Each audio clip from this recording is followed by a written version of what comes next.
So welcome back everyone to the channel. I'm really pleased to welcome again Peter Staudenmaier, who you may have seen in the chat with Kaya Heller about anti-Semitism on the left, which was a really popular one.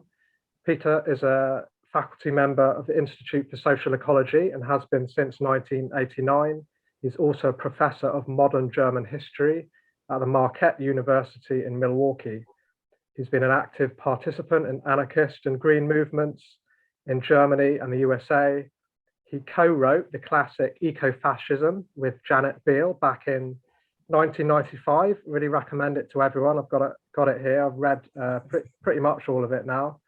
And also recently published a collection of essays by Peter, this one, Ecology Contested, which is environmental politics between left and right. I haven't dipped into that one yet, but that's New Compass Press. Today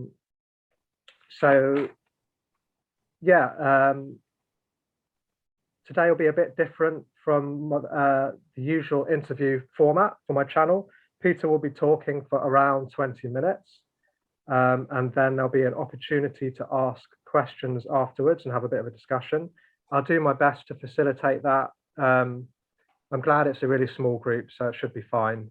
I was a bit nervous, but it's about right.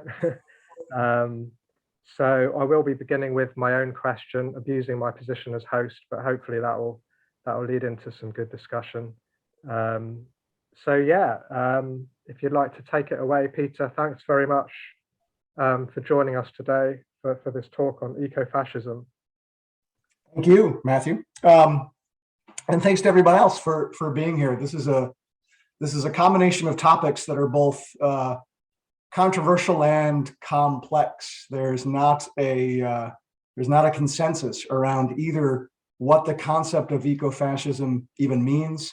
There's certainly no consensus around its connections to anti-Semitism, something else I was asked to address today. So we'll have to spend part of our time just unpacking our basic terms, and that's appropriate with topics as messy and ill-defined as this. What I like to do is draw on a range of perspectives and not just try to figure out what's the one true viewpoint, because I'm not sure there is one true viewpoint on these questions. But what I am going to try to do today is spell out my viewpoint on things like ecofascism, and then eventually the historical and contemporary connections to anti-Semitism. I think those are both important questions that a lot of us on the left don't always pay enough attention to, is how I would put that. When I talk about ecofascism, in the book that Matthew showed a while ago, that I co-authored with Janet Biel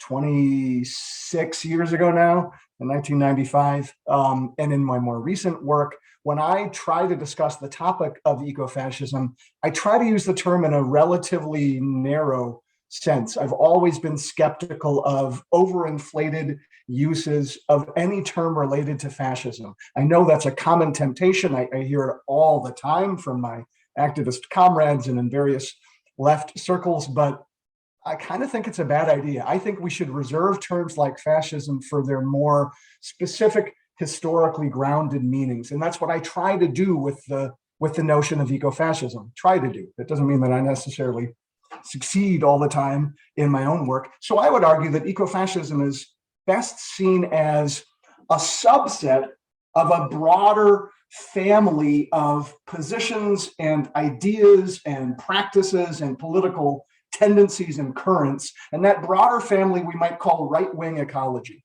I'm not actually all that invested in the particular term we use for that broader thing, but I tend to call the broader phenomenon right-wing ecology. And then within that broader phenomenon, there's more specific examples that I would call ecofascism. I think there has to be some specific connection to actual fascist politics, combined with some form of environmental commitment, as the far right understands environmentalism. I think that's the necessary combination for us to talk about ecofascism specifically. But the history of right-wing ecology is actually really, really broad and extremely important.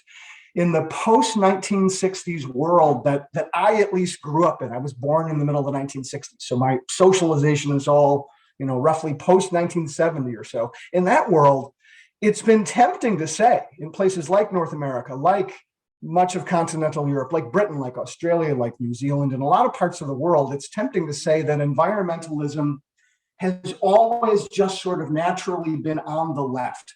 From a historical point of view, that is a mistake, a really big mistake. If you look at the longer history of environmental politics broadly construed, they are just as likely to show up on the right end of the spectrum as they are on the left end of the spectrum. Whether you look at the 19th century origins of conservationism in the United States, as an example, what you see there is not just a range of often highly conservative positions, but often deeply authoritarian positions, often combined with racism, with eugenics, and even with anti-immigrant hostility. Even back then, even in the last few decades of the 19th century, that notion of anti-immigrant politics, that runs straight throughout the entire history of right-wing ecology.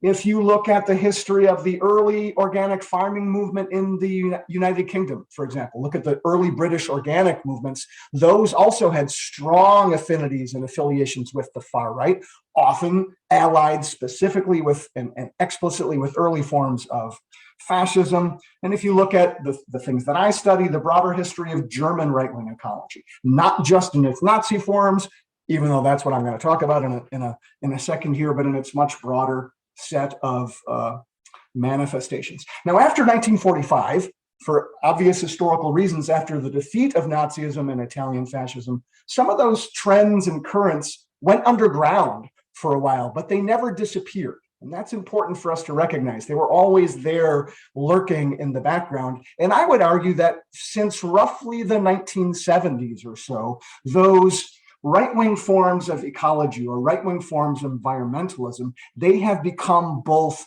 increasingly vocal and increasingly visible on the far right end of the spectrum. And that process has especially accelerated in the last 5 years or so, give or take. If we wanted to pinpoint some of the central themes of right-wing environmentalism, I think the most prominent one would probably be purity.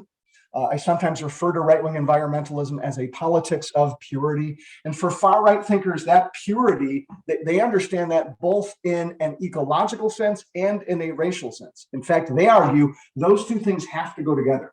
They would say that there's no way to separate ecological purity from racial purity, which is one of the most dangerous claims that they make in my view. There's also a strong tendency to highlight what they would consider natural ways of life.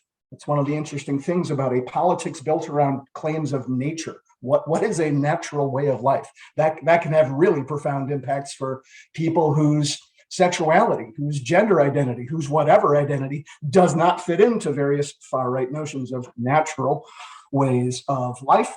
You might say that right-wing ecology as a whole is kind of it's a bundling of disparate resentments against the modern world, disparate resentments against the whole ensemble of modern life. Whatever it is that far-rightists hate about modern social reality, they tend to often identify with their contrary ideal conception of a more simple, a more natural, a more wholesome, a more holistic form of life. Organic and holistic alternatives are very popular on the far right.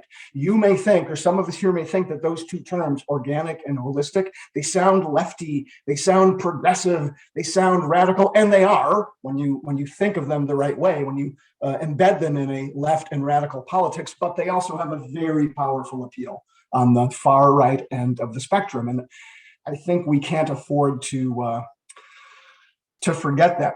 The last historical point I would make before I jump into some of my Nazi examples is simply that, especially the last decade or so, the increasing urgency of our current climate crisis has made it a whole lot harder for figures on the right to continue their traditional flat-out denial. Everybody here is probably familiar with especially in US forms, but also in other countries in Canada and parts of Europe, but especially in the United States, the mainstream right-wing position for a long time now has been to dismiss environmental questions, to deny that the climate crisis even exists, much less that we have to change our societies to respond to it. And that is really starting to shift now.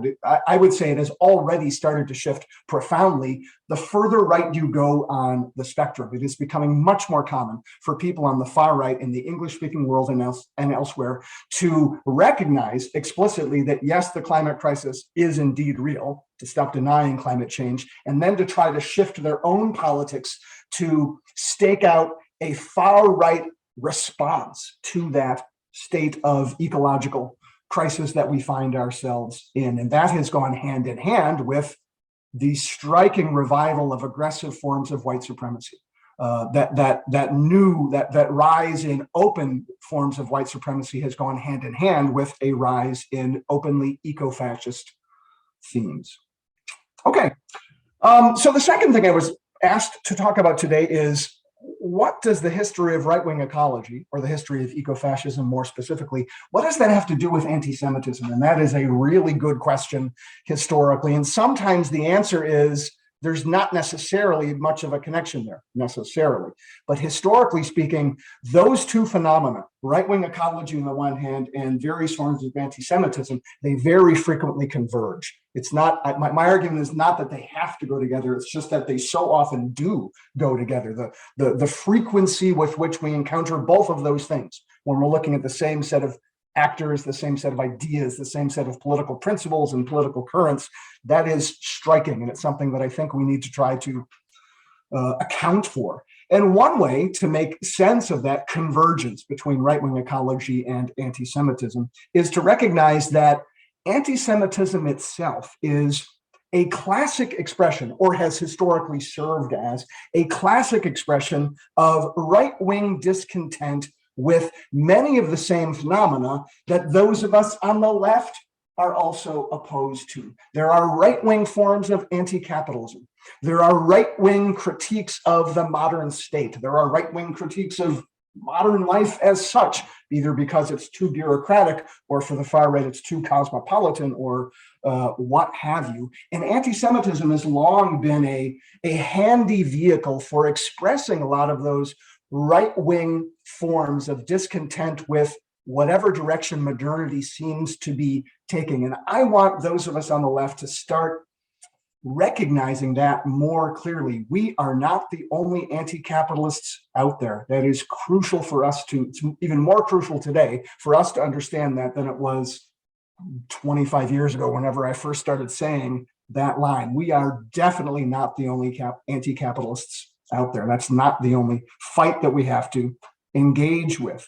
And the interesting thing about right-wing critiques of capitalism, whether you want to call them right-wing anti-capitalism or more sort of right-wing annoyance with capitalism, the interesting thing is how smoothly they often coincide with long-standing anti-Semitic myths. And that's where the history of anti-Semitism comes in. I'm going to spare you a lot of that historical background for now, but it's worth noting that right-wing critiques of capitalism routinely group capitalism with a bunch of other things that they denounce with equal fervor. So it's not at all, from a far-right perspective, it is not at all contradictory to simultaneously denounce capitalism and socialism. A lot of people on the far right think that capitalism and socialism are two sides of the Jewish face of modernity. They're the two worst things that Jews have supposedly inflicted on the poor, unsuspecting peoples of the world. A lot of times, right-wing attacks on capitalism are combined with attacks on liberalism, or whatever they mean by liberalism, with attacks on democracy, with attacks on atheism, and so on and so forth. Now, in the classical fascist era, in the 1920s, 1930s, and 1940s, back when there were many fascist movements around many different parts of the world, when at least two of those movements eventually came to power in their respective countries and formed the two classic fascist regimes, Italian fascism and Nazi Germany. During that era, anti-Semitic myths were a foundational component of the kinds of right-wing ecology that I've been talking about today. And that's true in Germany. That's true even before the Nazis came to power. So I'll give you one example from 1930. If you're not all that familiar with your German historical dates, the Nazis come to power in 1933. So the example, I'm going to read you a couple of quotes from here. That's 3 years before the Nazis even come to power in the first place. But there was a Nazi movement for more than a decade before it became a regime. There were lots of Nazis in Germany in 1930, even if they weren't in power yet. And one of those Nazis was a guy he's a classic example of a so-called green Nazi. He was a full-on Nazi. He was an SS officer. He had a sort of mid-level position in the agricultural apparatus of the Nazi party. And he was also fully committed to organic farming. He was a practitioner of organic farming. He was an organic farmer himself and also spent a lot of his time trying to promote organic alternatives. And in 1930, he published a pamphlet under the explicit auspices of the Nazi party. Again, 3 years before that party even comes to power. And this pamphlet has all sorts of ecological themes running straight through it. Denunciations of the chemical fertilizer company for poisoning the land. If you read it without any political knowledge whatsoever, you might think this is a classic organic farming pamphlet from 1930, which it was. But it's also a classic Nazi pamphlet from 1930. So the author of that pamphlet, he doesn't just denounce chemical fertilizer companies. He says that they are run by Jews, that international Jewish bankers and stockbrokers, that's his term, that those are the secret forces that are actually behind the chemical companies, which are then trying to squeeze profit out of the hardworking German peasant, the hardworking German farmer. The fertilizer industry, he insists, is entirely in the hands of the big Jewish bankers and capitalists.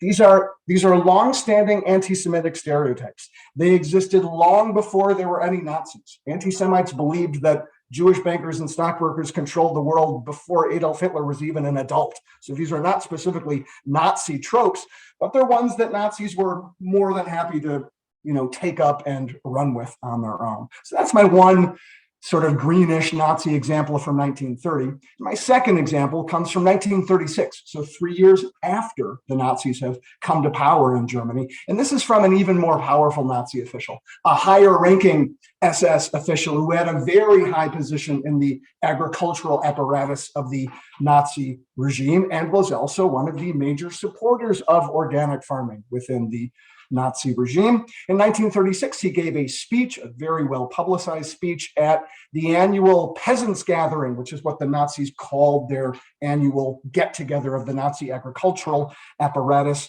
And the title of his speech was "Capitalism as the Breeding Ground of Jewry." Capitalism as the breeding ground of Jewry, or of the Jews. And what he did there was he brought together, again, a series of longstanding, pre-existing anti-Semitic tropes with a series of classic right-wing ecological themes. He described the Jews as a misshapen desert people. That's another very old anti-Semitic stereotype. Jews come from the desert. They are incapable of bringing anything to life, of creating anything of their own, of growing food, of caring for the soil, caring for the land, all the things that he argues healthy German peasants are best suited to doing. He argues that the Jews have no connection to the soil. That's one of the classic claims in his first in his speech, which was later published as an article, that the Jews leave a trail of pollution wherever they go, that while the German peasantry is trying to live from its, quote, bond with the soil and the community, in contrast, Jews live from, quote, money grubbing and greed. And his argument about capitalism is really interesting. He takes a strongly anti-capitalist stance along with a strongly anti-socialist stance. Those two things converge for this particular Nazi thinker. And his argument is that with the rise of capitalism, those already existing destructive tendencies that Jews embody, in his view, that capitalism has allowed the Jews free rein. Capitalism, the existence of capitalism, has allowed Jews to wreak their destructive havoc without any constraints. And that means that good German peasant stock can no longer nurture the soil, can no longer care for the earth, because Jewish capitalism has destroyed all of the natural bonds. It has, quote, shattered the natural community of life. It has disrupted all organic relationships. And for him and for other Nazi thinkers, the solution to that was, in their minds, it was obvious, we National Socialists, that's what the Nazis called their own movement, we Nazis have to eradicate the Jewish threat once and for all in order to be able to return to the supposedly more natural, simpler, more holistic, ecological, natural life of the past. There's dozens of other examples like that. To spare you too much and not to take too much time, I'm going to stop just with those two instances, but there really are many, many others. If you took those two texts that I picked from 1930 and from 1936, you could multiply that by 20 and still not be done. There's a whole lot of other possible examples out there. What's interesting to my view is the series of ideological connections that a lot of those so-called green Nazis drew, and where they needed anti-Semitic stereotypes in order to draw those connections. So they didn't stop with denouncing capitalism or the fertilizer industries. They would also denounce urbanism. They would denounce the whole notion of urbanized societies. They would denounce industrialism as a whole, not just specific industries, but again, the whole notion of modern industrialized societies. And they would fit those denunciations in with pre-existing stereotypes about international Jews who supposedly were responsible, in the far-right imagination, were responsible for the processes of urbanization and industrialization in the first place. All of those things come together in this kind of classic right-wing organic critique. Organic was a term they loved to use. That's not my interpretation. That's their own. That comes straight out of the primary sources. They argue that the Jews had disrupted an organic relationship between the city and the countryside, between peasants and town folk, and that, once again, only Nazism was able to eliminate this supposed Jewish threat and restore Germany and the rest of Europe to its proper natural state. Okay, enough historical examples for you. Let's fast forward to our own time right now in 2021. In the 21st century, that connection of anti-Semitic beliefs with right-wing forms of ecology, sometimes openly fascist forms of right-wing ecology, that connection remains a very conspicuous part of the contemporary far right. The one example I will give is the so-called Unite the Right rally in 2017, the one that happened in Charlottesville, Virginia, that I'm sure everybody here is familiar with. The two chants that struck me most, I was not there personally at Charlottesville, unlike some other anti-fascist researchers that I know and am friends with. I did not personally, I was not personally there to observe it, but from all of the reports, et cetera, from it, the two chants that struck me most were when the far right marchers chanted "blood and soil," which is probably the classic eco-fascist slogan. It's the eco-fascist slogan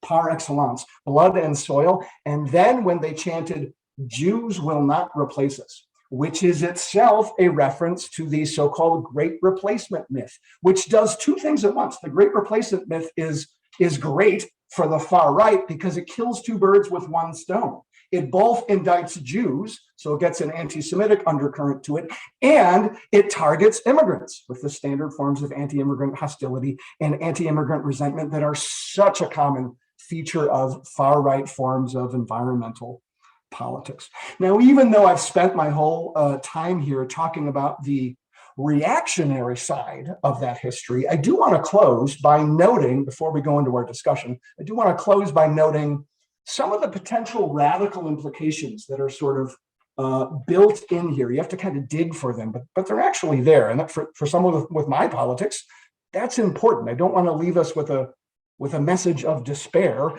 I want to remind us that if we think through this material critically, and if we work through it in a way that is politically thoughtful and creative and astute, we can actually retrieve some radical potentials here. So one particularly sharp way to put it is this: if environmentalism has historically been susceptible to the authoritarian right, which unfortunately it has been since its very beginning. So if environmentalism if environmentalism has historically been susceptible to the authoritarian right, then my argument would be that ecological activists today would do well to explore the alternatives offered by the anti-authoritarian left. Since that's my own political home, Matthew mentioned that I've been an anarchist my whole adult life. I identify strongly with the anti-authoritarian strands on the contemporary left. Since that's my own political home, you might say, well, of course, that's what Peter Staudenmaier would say. That's what you would expect me to say. That's true, but still, if you think about it, if you want a really powerful counter-argument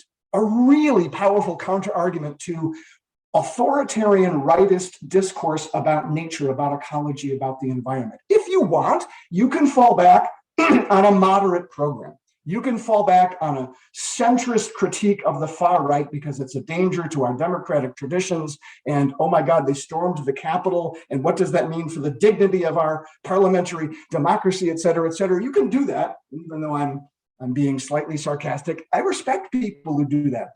That political description fits a whole lot of my own beloved family members. It fits a lot of my friends. I know lots of liberals and lots of progressives, and that's great. If that's your standpoint, if that's where your critique of far-right ecology comes from, go for it. What I am suggesting, however, is that a more powerful set of counter arguments, a more powerful set of tools, not just ideas, but also actual practices, could be had by exploring some of the more radical alternatives further to the left, and especially towards the anti-authoritarian corners of the left. So I'll leave you with the following thought, and then we can launch into our discussion and debate and what have you.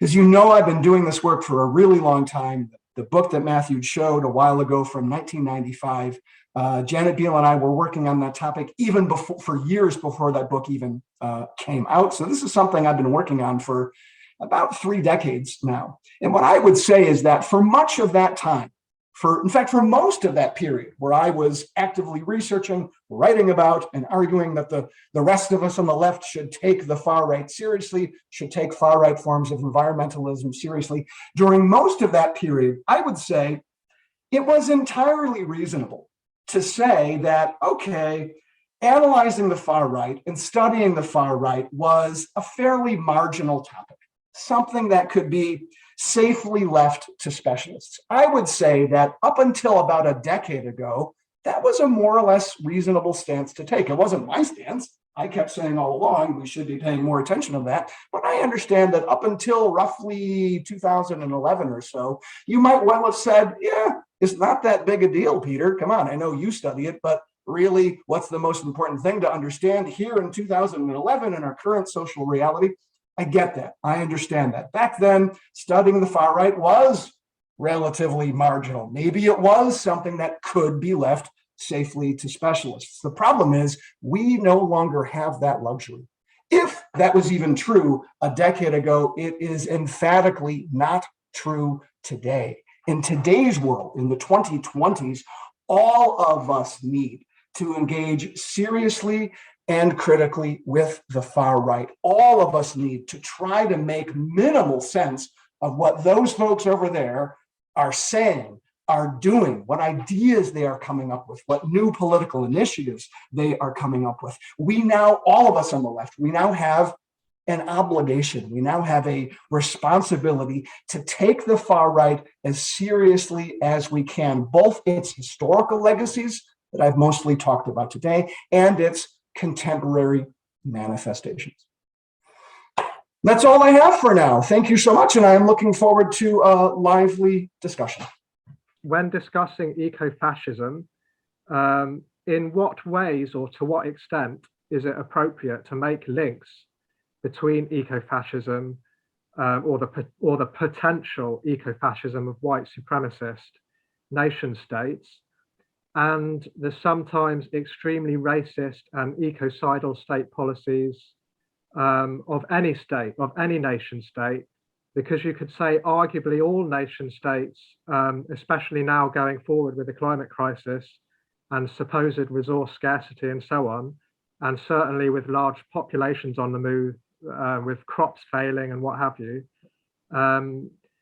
isn't it the case that the policies of, and you could almost name any nation state has the potential to oppress ethnic minorities, whether Black, brown, Jewish, indigenous, or BIPOC, perhaps even white minorities in some countries where, you know, in ways which include ecological justifications implicitly, if not explicitly. I wonder to what extent it's appropriate to make those links.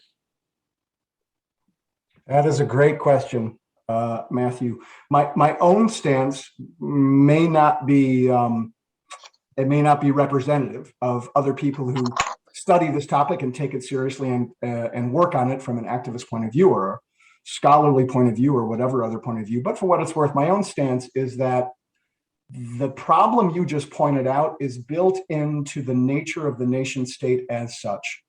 I don't see a way for us to really resolve those sorts of problems as long as we live in a world that is primarily made up of nation states, which is not to say, by the way, that any other world would be preferable. That's not true. Some of the far right dreams of a sort of totalitarian world order under a strong authoritarian leader who would presumably be based somewhere in Northern Europe or something like that.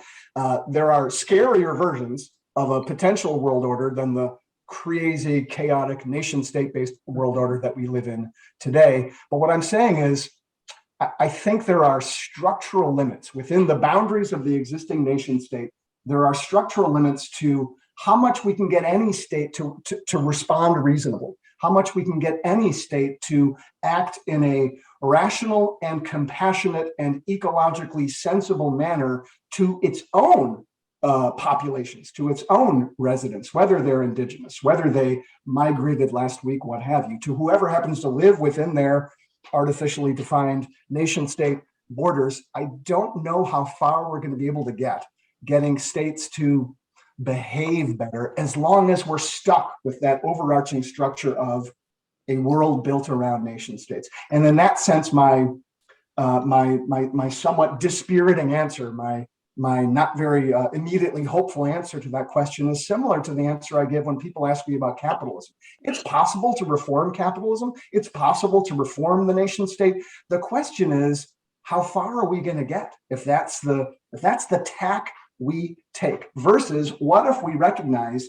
that capitalism is in its very structure, that it is in principle, it's impossible to make ecologically sustainable, no matter how hard you try. And if we actually want to reach a world that is ecologically sustainable, we're going to have to get beyond capitalism in the economic sphere. I make that same argument in the political sphere regarding the nation state. So my own answer to that would be, we can try and we should try. When we're watching the worst abuses of given state actors around the world stage right now, whichever your favorite worst abuses are, there's unfortunately several dozen to choose from right now. When we argue against those and try to protect the most immediate, the first level targets of that state-sponsored violence, that's absolutely good and admirable work. We should keep doing that, but we also need to eventually be thinking beyond a world built around nation states and into a more, from a radically democratic point of view, from an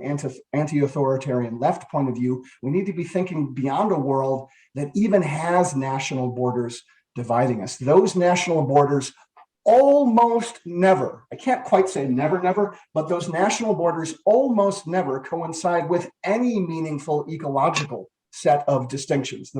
The important exceptions to those are island nations that are really far away from any other nationally constituted borders. The rest of the borders in the world are anti-ecological. They're entirely artificial. They have virtually no relationship to actual ecological borders that a scientific ecologist might study. I think we, as ecological activists, need to recognize that fact and need to be able to respond to it. Okay, great. Thank you. Yeah, that was a very thorough response. I wanted to circle back to anti-Semitism. You highlighted as a classic expression of right-wing discontent with capitalism and the state. Obviously, from an ecological perspective, I'm interested in what you think. So you mentioned that Jews are kind of put at the blamed for two sides of the worst parts of modernity, those being capitalism and socialism. And from a green perspective, from an ecological perspective, in the modern day, we see green movements in capitalism, and we see green movements in socialism, and I'm sure we can imagine a far right rejection of both of those. And I'm wondering if you can speak to the role of anti-Semitism in modern rejection of an ecological capitalism and an ecological socialism. Thanks. That's a really intriguing question. And the way you framed it just now makes me realize I have not thought all that much about that approach to the question, but it's a really good way to provoke our thought on it. I suppose the bit of historical background that I could offer there is there's a reason why so many of the right-wing ecological figures that I study, and not just in a German context, even though those are the examples I use today, we could expand that to many other cultural contexts. There's a reason why so many of those historical representatives of right-wing ecology were so quick to draw on anti-Semitic stereotypes. It's not just that they themselves were anti-Semites, which is almost always true historically, with very few exceptions, but that's not even the explanation. The explanation more is that it dovetailed so nicely with all the other arguments that they wanted to make to their target audience, to the people they thought were reading their stuff or listening to their speeches or what have you, the people they wanted to pull to a further far right, more environmental, ecological, in their view, form of politics.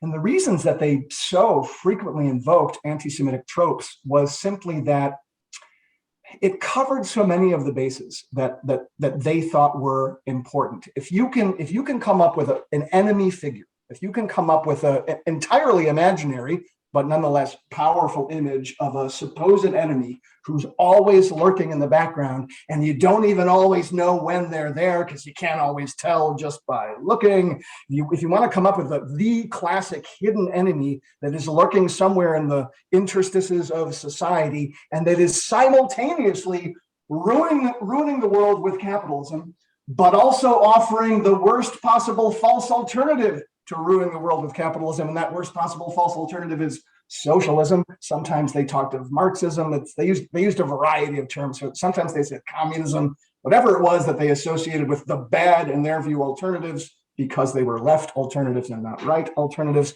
The figure of the Jew as the hidden enemy is just about ideal to sort of nail down that argument. So if what we want to do, in a sense, is turn that relation around, the way that Ethan's question asks us to do, that's really intriguing, and instead look at some of the green currents within capitalism and within socialism, which are very real. And for now, I don't just mean the green currents in socialism that someone like myself would, happily endorse. There's any number, unfortunately, there are any number of authoritarian versions of socialism out there, some of which also include significant green currents, real ones, not just rhetorical ones, but actual ecological practices. I don't endorse those models because I'm an opponent of authoritarianism, whether it's on the left or on the right, but I recognize that they're real. They do in fact exist. And the extent to which they do exist, maybe that should nudge us to thinking further about what exactly is it about either authoritarian models of socialism that those of us on the anti-authoritarian left oppose, or for that matter, what is it actually about capitalism that those of us who are anti-capitalists from the left, what is it about capitalism that we oppose? It would be a political mistake to focus our critique entirely on the ecological strands within the contemporary capitalist landscape, or for that matter, to focus our critique on the ecological strands within contemporary forms of authoritarian socialism. But I also would be, at least personally, I would be reluctant to slide over into open endorsement of some of those strands on the theory that at least they're better than the anti-ecological versions of capitalism or the anti-ecological versions of authoritarian socialism. But this is an interesting question. That's the kind of thing where we quickly reach the boundaries of my own expertise, such as it is. And I would love to hear what some of the other folks assembled here today might have to say on questions like that. Thanks for raising it. Thank you, Peter. So I wonder, what is your thought about the green parties in Europe that promote progressive ideas, but sometimes I feel like in reality, what they do is a bit different than what they promote. And also I observe, like especially in Canada, the members are people forming the Green Party are mostly white. And don't talk much, if not never, about climate justice. That's a great question. I pay particular attention to the German Greens, in part because I lived so much of my adult life in Germany. It's where I do most of my research. And because I've been going there since I was 17 years old. I used to, way back in the 1980s, when I was a teenager still, I used to go door to door to canvass for the local section of the Green Party in this little town where I lived, south of Frankfurt, where I lived with my first German friends. That was about 2 years before I realized I was an anarchist, and I stopped doing canvassing for any political parties at all. But I have a sort of personal investment in that. I came of age exactly at the time when the German Greens entered the world stage, so to speak, when they first started running for the European elections, 1979, 1980, and then especially 1983, when they first entered the Bundestag, the German federal parliament. I was 18 that summer, or 17 or something like that. I'd have to do the math. I was a teenager, and that really struck me. I was very excited about this new version of politics that seemed to disrupt all of the old traditional assumptions. So I've been following those folks for many years now. And even if today I am a pretty harsh critic of the German Green Party for the most part, a whole lot of people on the radical left are in Germany and elsewhere. Even if that's true for me, I still have a kind of residual sympathy with some of the things they've been trying to do. A lot of you here probably know that they just formed a brand new federal level government in Germany a week ago or something. And the Greens are of the three parties in that coalition, the Greens are the second strongest of the three. They're sort of the middle party in that coalition. So there's now a Green foreign minister, a Green minister of environment and economy, a Green minister of this and that. We'll see what those folks actually do. Daphne is right to point, I think you're totally right to point to the sometimes very large gap between Green ideals and the things that they or we say, and then the things they actually do in the rare occasions where they have governing power, or not these days, not so rare occasions where they have governing power. So that gap between ideas and realities is definitely a real one. Unfortunately, I don't know much about the Canadian situation. I just yesterday, about 24 hours ago now, I just did a long interview with a Canadian journalist who was she's writing a long piece about contemporary far-right ecology and ecofascism. And she asked me a couple of questions specific to Canada, and I realized to my embarrassment how little I know about the contemporary Canadian scene. And I apologize. I know that a bunch of you are Canadian yourself and are based in Canada, and that's my own blind spot. I know much more about Germany and Italy.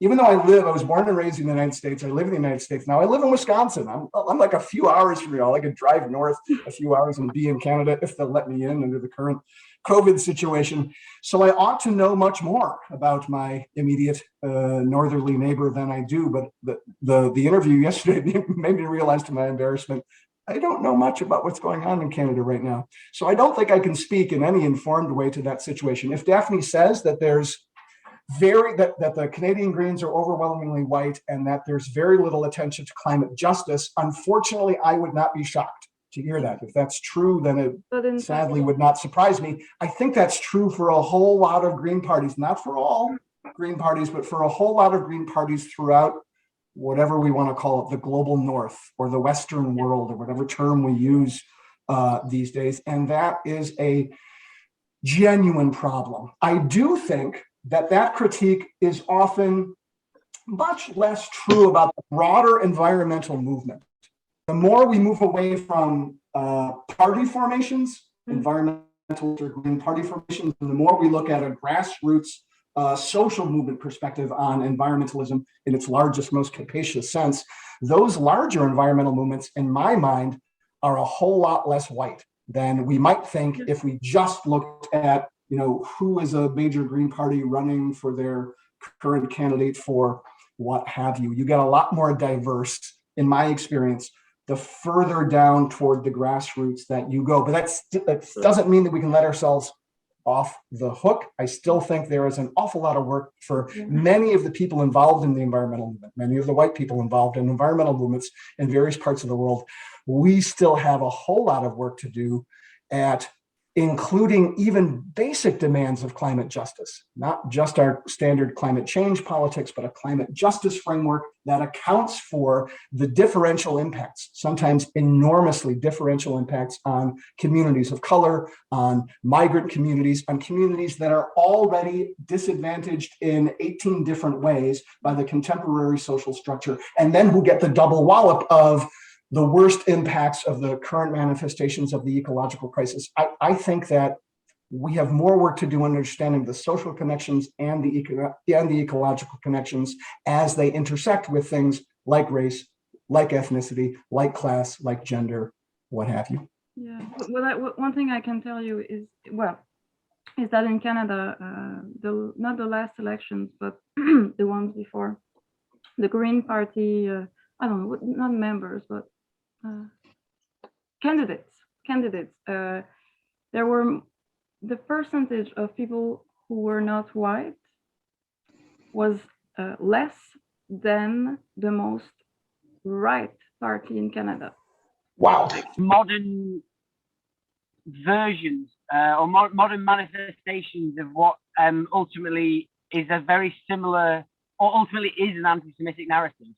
I'm just thinking in the UK at the moment, it's the anti-woke narrative. It's like the massive thing on the right is like, oh, it's these woke people, they're all crazy, they all want to do, they want to convert everyone to being gay and trans, it's all, and it's the hysteria around the issue of wokeness, which seems very much like just recycling of the political correctness gone mad narrative from like the previous decade, which that had a connection to like the political correctness is being pushed by the cultural Marxists. So that did have an anti-Semitic kind of foundation kind of underneath it. And I'm like, I can sort of see how this kind of, it's everything bad now is because of the woke, is like because of the wokesters or the woker out. That could like feed into like explicit anti-Semitic messaging, because the groundwork's kind of there of like everything that's wrong in society is because of the the bloody woke, and behind the wokeness is the Jews. So I can sort of see how that's already like that narrative kind of already is there, like ready to go. It just needs that kind of element to be pushed more, and kind of following on from that, like the issue of like nationalism being used by ecological campaigners. Again, in this country, we've had the Insulate Britain campaign recently, which involves a lot of people that a lot of us in XR know and dearly love, which has mainly been about an experimentation with more high-stakes, disruptive civil disobedience. But that was coupled with a decision to use more deliberately nationalistic messaging and rhetoric and imagery as a way to appeal to sort of an imagined demographic who likes that more, that we might not be reaching. So do you think that, given the kind of historical and present dangers of the ecological fascist kind of tendency, that it's just really, really important that we, as ecological activists, center anti-racism in like everything, and like, and sort of, we, rather than being tempted to play up like the Labour Party might do, two nationalistic narratives, that we have like internationalist sort of decolonial, whatever you want to call it, climate justice centered messaging like at the heart of everything. So we can't be co-opted, we can't be twisted to be used by the far right, because we're rejecting white supremacy like in every breath that we also say, let's stop destroying the living world. And do you think it's really important that we just make our messaging unco-optable by just making it so clearly like non-fascist, anti-fascist? Sorry, that very long-winded way of saying all Thank you. Wow, they're excellent questions. It would take me 45 minutes to give you a halfway adequate response, but I can at least point in a couple of quick directions, and we can move on to a few of the other participants here.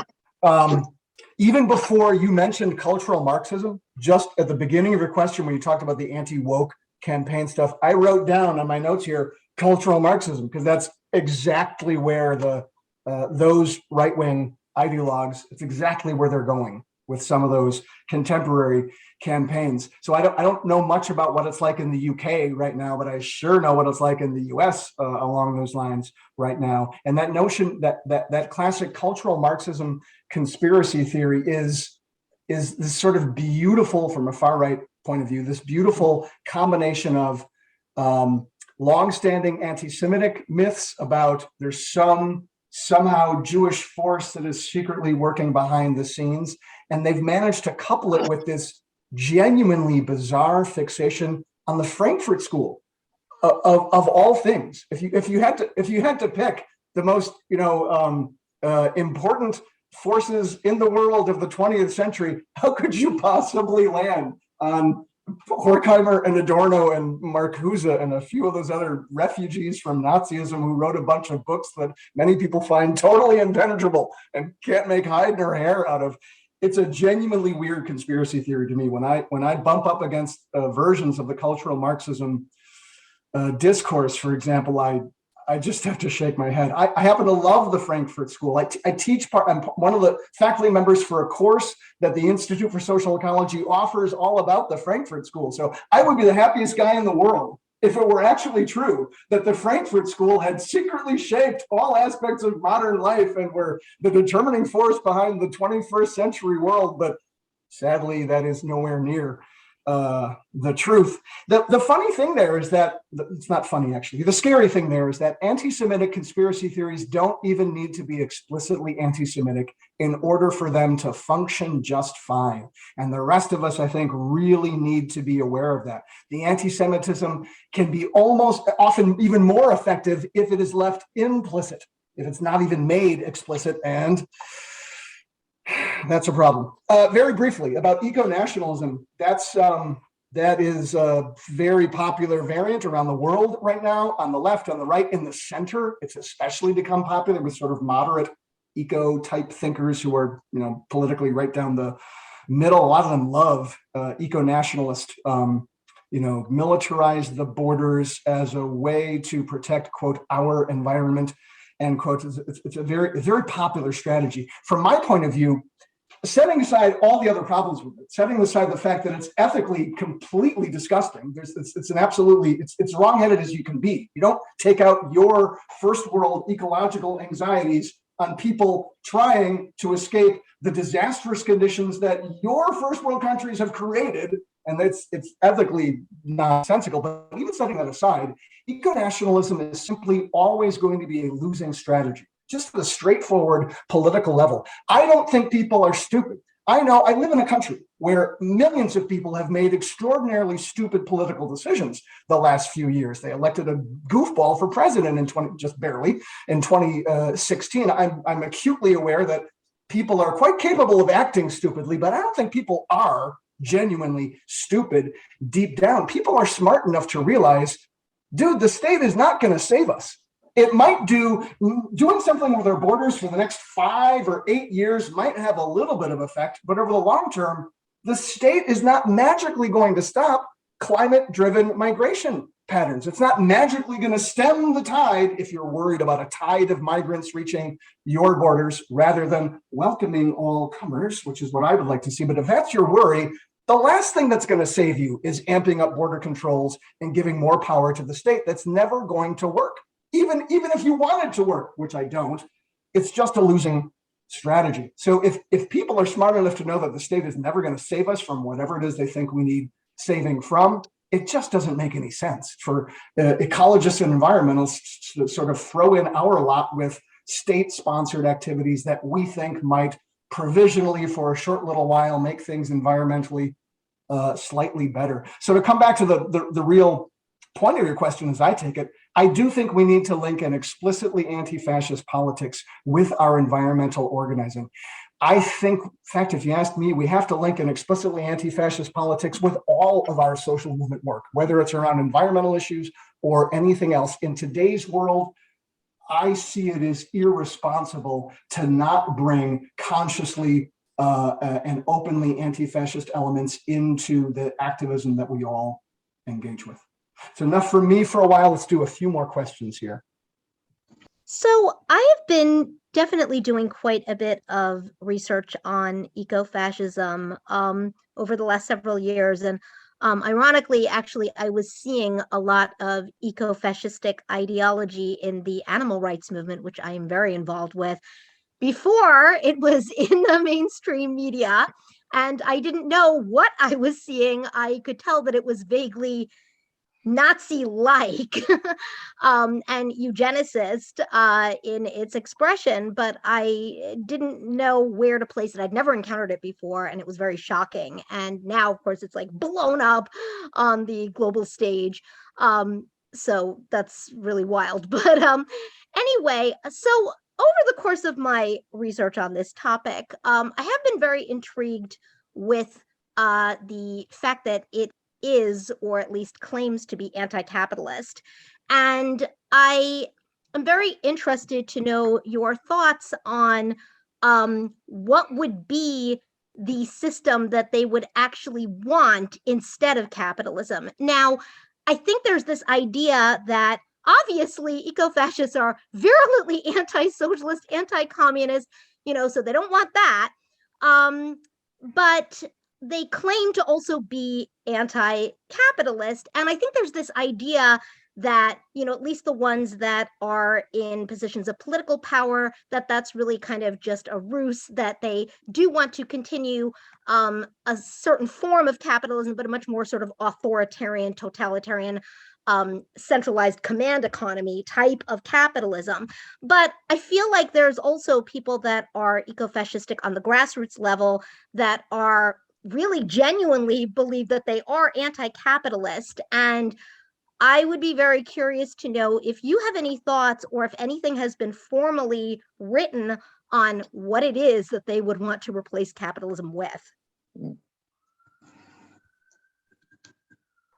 Wonderful question, Laura. I know you've been working on these questions over the last few years, and that's excellent. When I look at current animal rights activism, it looks really different to me from the versions that I got to know back, say, 20, 25 years ago, in an encouraging way, not in a bad way. But if you'd asked me back in 1998 or something, are most animal rights activists anti-capitalists, I would have sadly had to say, no way, not even close. A very small minority of them back then were conscious anti-capitalists. But as far as I can tell, it's not my scene, as you know, but as far as I can tell from a sort of sympathetic fellow traveler perspective, that has really changed in recent years. And that is terrific. The more anti-capitalists we have involved in whatever social movements we are all parts of, the happier I will be. But you raise a really good question. What kind of anti-capitalism is it?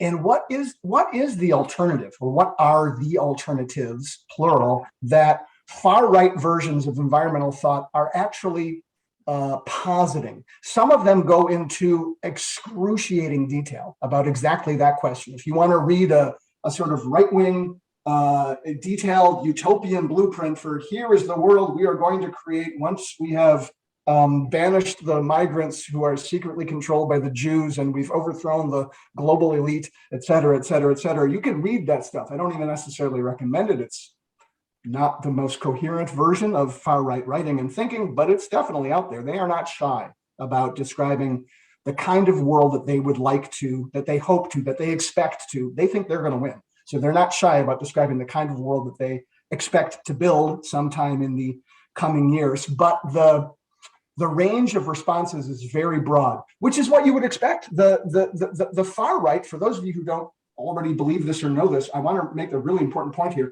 The far right is not a monolith. The far right is just as confused and mixed up and contradictory and arguing and debating with itself as the far left is. Anyone who's been involved in the far left for more than a month or two is acutely aware of the extent to which we all disagree with each other vigorously all the freaking time. The exact same thing is true on the far right. So I would warn against the notion that the far right is somehow unified on these questions. They are not unified on these questions. So it's hard to really offer a meaningful summary, but I would say that the general historical tendency, as far as I can tell, at least based on my own research on this question, the general historical tendency is for the more openly anti-capitalist voices on the far right, whether in Germany or in English-speaking contexts or Italian contexts or others. It usually comes down to a kind of rural communitarianism. Interestingly, it's not always very centralized at all. There are some strongly decentralized variants of this far right utopia, sort of rural communitarian utopia, one where everybody knows their place. That's maybe one of the cardinal principles of that version of thought, that they think that one of the terrible aspects of the modern world, because of cultural Marxism or the Jews or the liberal elites or whoever, that one of the terrible aspects of the modern world is that nobody knows their place. I don't even know who I am. I don't know what my identity is. I don't know what society expects of me. And in their perfect society, they want everyone to know exactly where they belong and where they don't belong. So women will have their place. Men will have their place. Most of these visions don't include any recognition of gender diversity at all. So there's nobody left after you've got the men and the women. Men know their place, women know their place, workers know their place, farmers know their place, the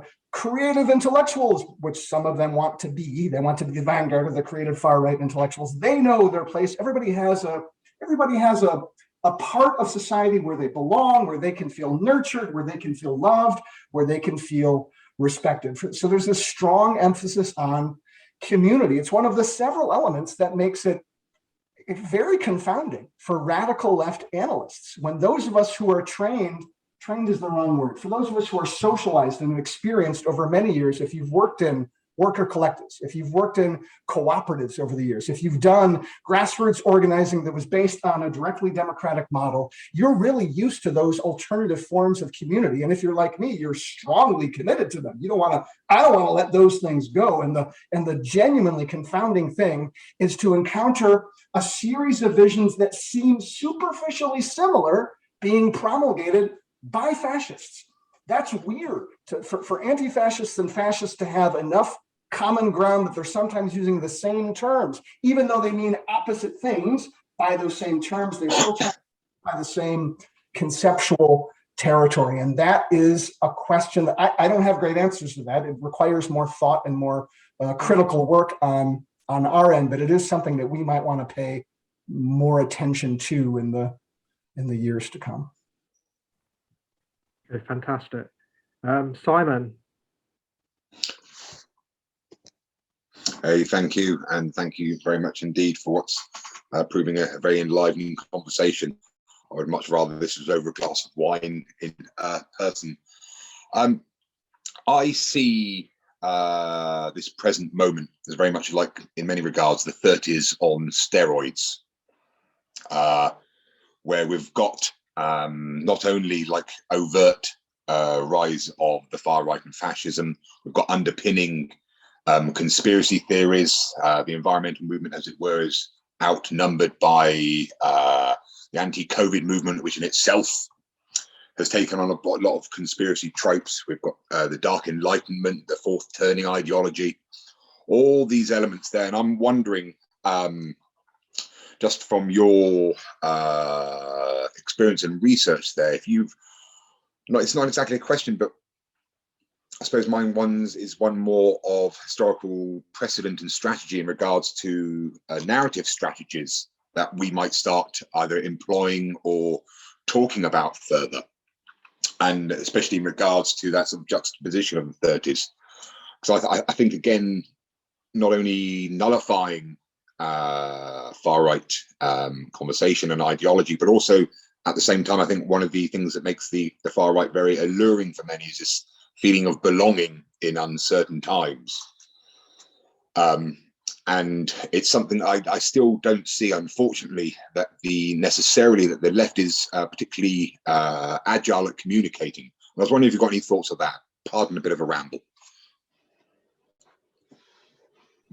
That was a great ramble, Simon. I unfortunately have to agree. In my experience, many people on the left, not all of us, but myself, I unfortunately have to include here, many of us on the left are just not very good at being able to convey the affective, the emotional dimension of these political structures and these political decisions and these political choices. There are definitely people who are a lot better at that than I am, but that's a low bar because I'm just not good at it. And in my experience, a whole lot of radical leftists are more like me in that regard than they are like those among us who are pretty good at conveying the affective dimension and bringing the emotional dimension. For those of you who like to talk about spirituality, bringing in the spiritual dimension, that's always a loaded and charged and contested term. So I sometimes stay away from it, but I don't mind it when other people introduce it at that level. We're just not so good at that stuff. And a lot of folks on the right are really good at it.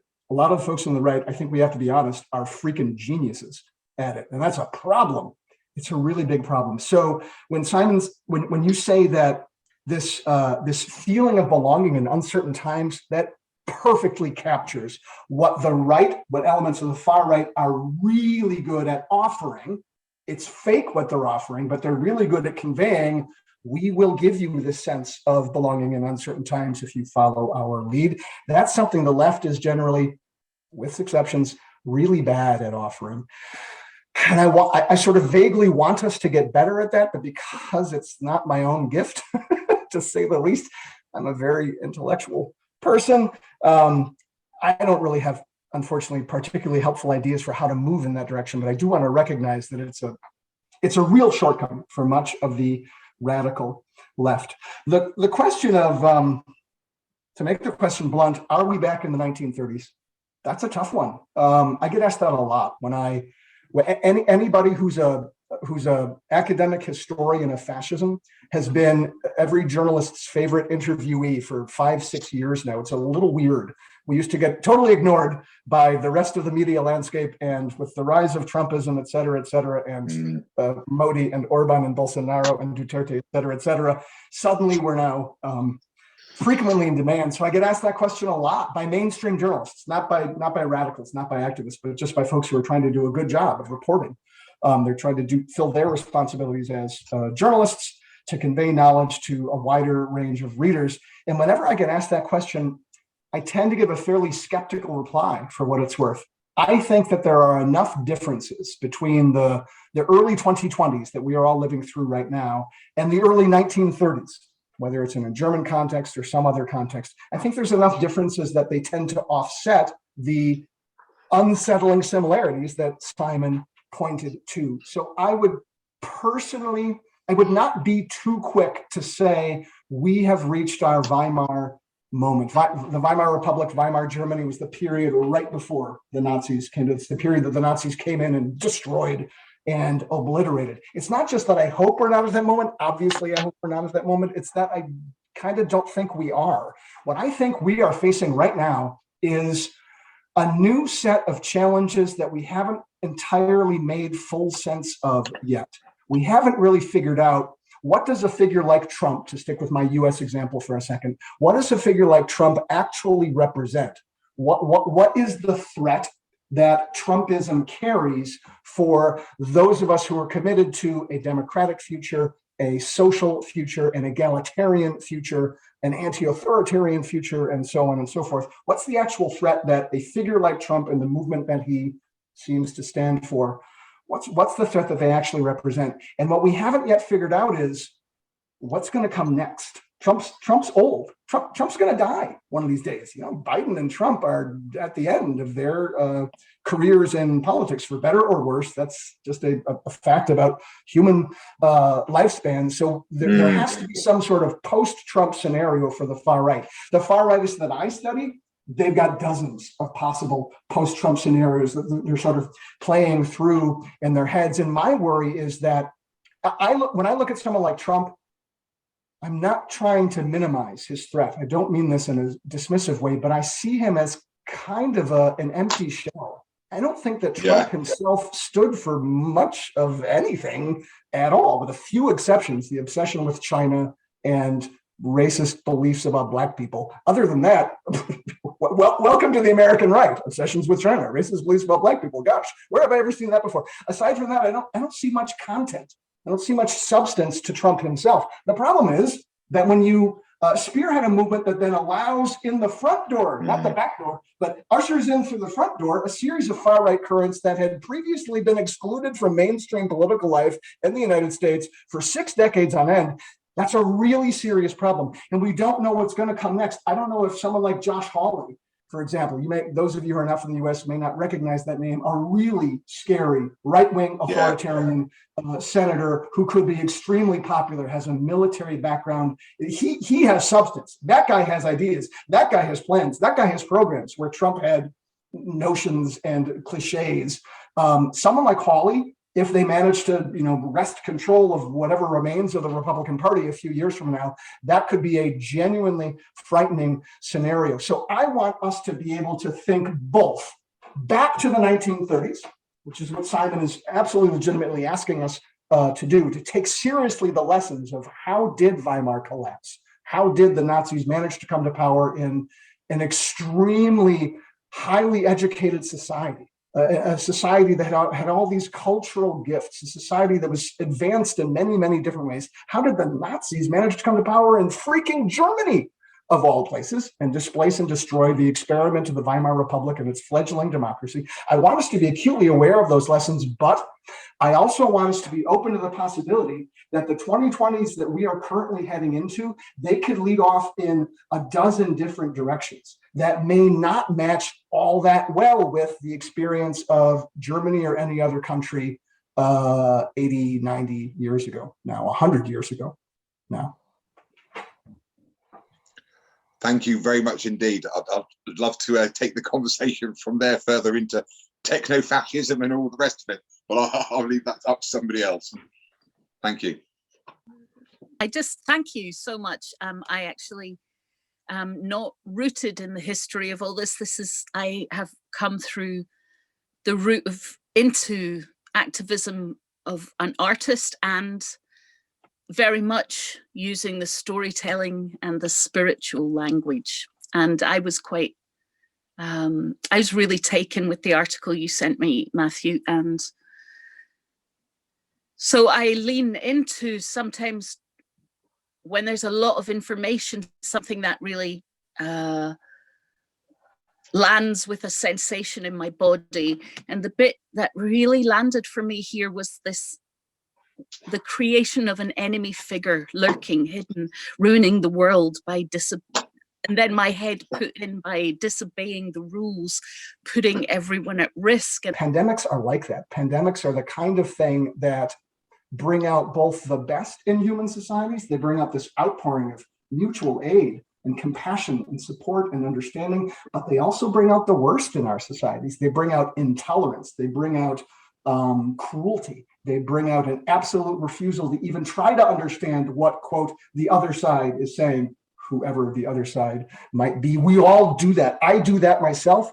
Just to be clear, I'm not trying to project that onto somebody else. I am unfortunately an example of those bad things during the pandemic.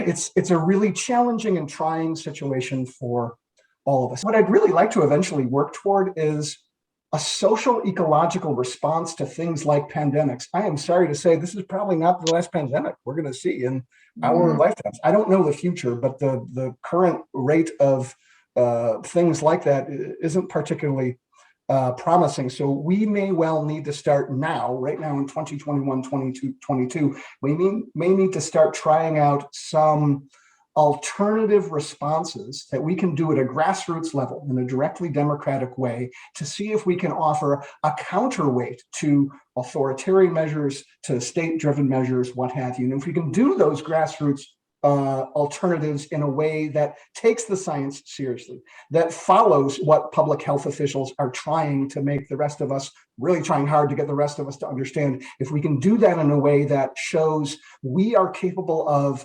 managing some of these crises on our own without having to ask for the intermediaries of the police and the court system and whatever else, I think that could set a really positive precedent for whatever curveball history is about to throw us a year from now or 5 years from now. Thank you so much, Peter. Thank you so much for speaking to us today. And thanks everyone for coming. It's a really amazing discussion. And yeah, I'll be uploading this for more people to see and comment on as well. Hopefully continue the discussion. Maybe the number 2, part 2. Well, yeah, maybe a part 2 one day, if there's availability for it. But something we can think about. But yeah, thank you so much. Thank you. Thank you. Thanks to all of you for being here. I appreciated the discussion. Have a good day. Same. See you later. Bye. Bye. Bye, everyone. Bye.